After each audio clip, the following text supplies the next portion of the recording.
తెలుగు హీరోలు pan India ట్రెండ్లో పడి రెండేళ్లకు మూడేళ్లకు ఒక్క సినిమాను విడుదల చేస్తున్నారు.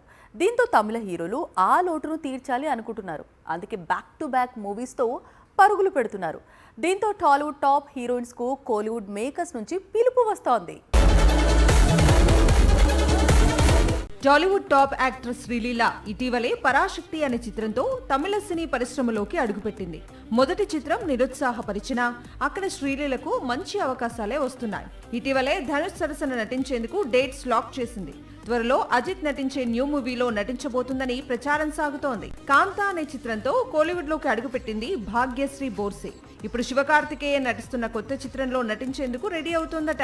తాయ్ కిలవి తీసి బ్లాక్ బస్టర్ కొట్టిన డైరెక్టర్ శివకుమార్ మురుగేషన్ ఇప్పుడు శివకార్తికేయన్ హీరోగా సెయాన్ అనే రూరల్ డ్రామాను తెరకెక్కిస్తున్నాడు. ఇదే చిత్రంలో భాగ్యశ్రీ హీరోయిన్ గా నటించనుంది. తెలుగు చిత్రాలు చేస్తూనే మధ్య మధ్యలో తమిళ చిత్రాలు చేస్తూ ఉంటుంది మీనాక్షి చౌదరి. 3 ఏళ్ల గ్యాప్ తర్వాత ఇప్పుడు కోలీవుడ్ కు రీ ఎంట్రీ ఇవ్వాలనుకుంటోంది. అక్కడి స్టార్ హీరో ప్రదీప్ రంగనాథన్ నటించే కొత్త చిత్రంలో ఛాన్స్ అందుకుందట. మరో కథానాయిక కృతి శెట్టి ఆల్రెడీ కోలీవుడ్ లో బిజీగా మారింది. కానీ సరైన విజయం మాత్రం దక్కటం లేదు.